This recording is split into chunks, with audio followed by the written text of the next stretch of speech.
Aymma's Quest, an excerpt from the verse novel In the Minuses by Bernaus Stendhal. Sky blue, cloudless, over hot sand, it was an abandoned place, lifeless, stark, as if existing between lost memories. It is in the deserts and the harsh places that souls must find themselves, where religions rise in our yearnings, where mysteries are hidden and protected. Aymma walked slowly that long path where no one seeks to pass now, her light gray eyes gauging hot sun against an aging body's endurance and her speed with a walking staff. She absently panted the white rose embroidered on her abaya over heart. Memories, hope, love dwelt here for her, and perhaps the mysteries of this desert were the ones she left here herself. For hours they walked barren sameness, called Inawasu Suharuna, the small quiet, and the city, gigantic, remained distant, seeming not to belong to the desert. Rather, the desert was part of the city. Blessed Aymma, the young girl pleaded, it's too far. Why must you go there? We walked 3 days before the desert. She immediately regretted her question, born of the heat, triggered by her impatience. A single solemn look quieted the girl. Sorry, blessed Aymma, she bowed, tilting her face from sun to cowl shadow, but the old woman laughed, eyes bright. My dear Bia, this desert we must walk is just a fragment of endless Larak Wasuru, the bright abandon that covers the world, but of course you're right to question, as I'm right to do what needs doing. Young Bia smiled sweetly at her, but she gazed horizons doubtfully, sighed, then looked away, down at sandaled feet. Aymma, you feel joy, but with such sadness. I don't like you to ever feel so sad. Aymma laughed again and pulled her close, a soft hug gratefully given and received. They continued their walk into the sun, light cowls forward in the hazy heat, for more hours across packed sand. Aymma offered joyous thanks for the sun, while Bia dreamed of the cool shade. To every breath of beloved Aymma, Bia listened well, also endlessly attentive to her every step in the harsh terrain. She pulled their supplies behind her on a small cart with 2 broad wheels. Midday sun soon floated hazily in the sky, its heat shimmering the land to horizon. For Aymma, the sky began to dance, the heat now fierce in her bones. I need to rest now, Bia, those rocks. The girl took her arm and helped her to sit in the cooler dark of rocky outcroppings. Soothing shade relieved her body's fire. They drank some water and watched 2 figures moving in the distance, distorted to specters by waves of heat. The 2 cheetahs approached quickly, fierce and fleet over the hardened sand. Calm, Bia, said Aymma. It's okay. The cat slowed to a lope as they neared, then lay on the ground panting at their feet.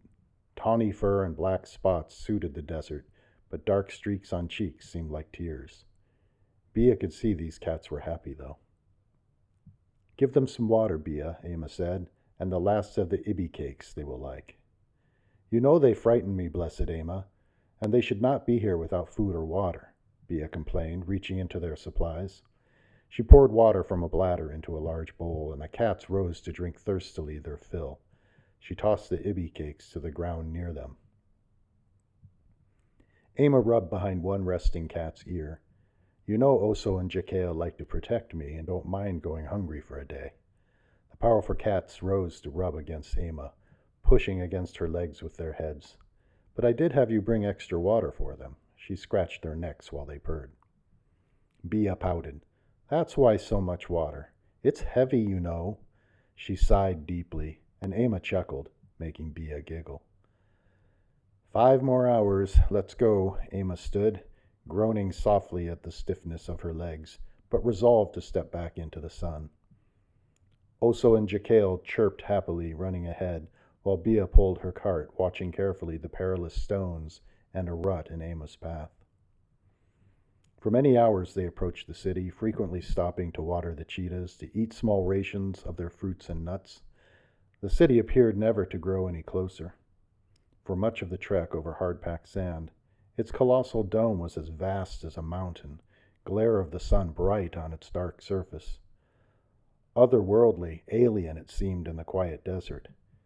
In the last hour of steady walking it grew rapidly, soon more apparently circular at its base.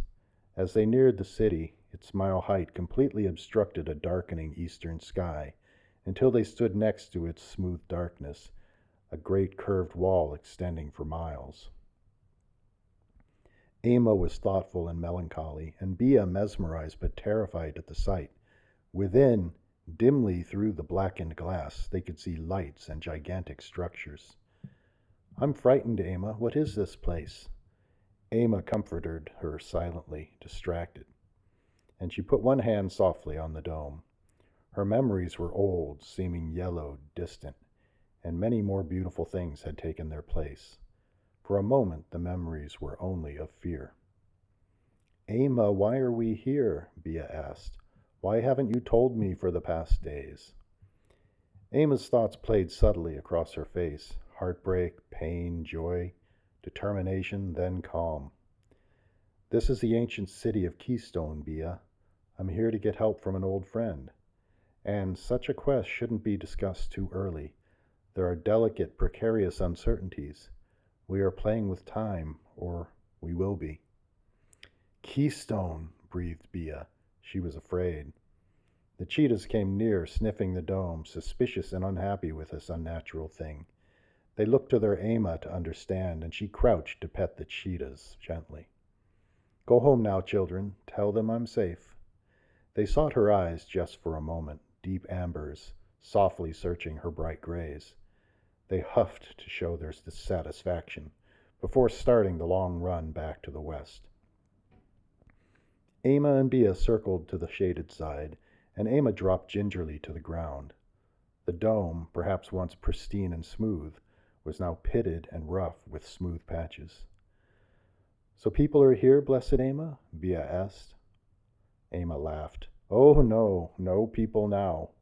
She leaned back against the cool of the dome, tapping its dark surface with her walking stick, as if sending a signal in rhythmic code. "Spirits," breathed Bia. "But blessed Aymma, why do you need to see a spirit here in the desert?" Aymma laughed again, gray eyes merry. "She's not a spirit, you'll see." She paused. Her eyes closed for a moment, then opened. "Bia, you do not know how our world came to be. I came to tell the amazing story of our people, and it was a very difficult but very magical birth."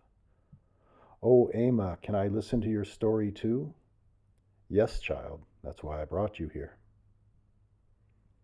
After a brief rest, Aymma stood and continued, walking to the dark side of the enigmatic dome. Soon they saw a small square opening ahead, revealing the 20-foot thickness of the dome wall.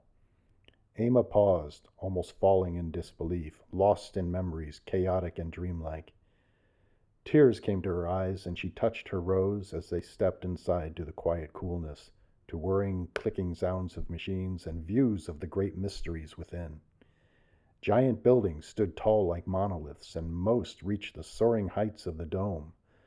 Lights lit them from inside, seen through windows, windows by the thousands and thousands. In time they saw far away a woman in white, a small figure, bright among distant buildings. She moved with youthful vigor, excitement, walking rapidly on a hardened gray pathway. Aymma laughed. "Ah, my friend is truly here." Bia trembled, overwhelmed at the strangeness, nervous to meet this mystery friend of Aymma's. When the woman arrived, Aymma embraced her, touching her beautiful golden hair and laughing. Soft robes wrapped, adorned, a synthetic body, a continued habit not for warmth or modesty. "Your hair is lovely, old friend," Aymma chuckled. "I've had time to do many things," she smiled. "Who is your young one who is so shy?" Bia stayed back, hiding behind Aymma, but Aymma gently brought her forward. "Bia, don't be afraid. My friend is a robot, an android made in the image of humans." Bia stared a moment at the beautiful white face, so smooth as if made of unblemished marble, with golden hair fine and shimmery as spider webs. She saw kindness in the strange eyes of this creature. "Pleased to meet you, Madam Robot," Bia said softly. She clasped her hands to quell the shaking. "You can call me Keeper, Bia. We will be friends." The robot smiled and touched Bia's cheek. Turning to the old woman, she knelt low before her, gently taking Aymma's hand. You came back. Aymma smiled sadly. There's a story to tell, Keeper. Now, I think, is the time to fulfill my promises.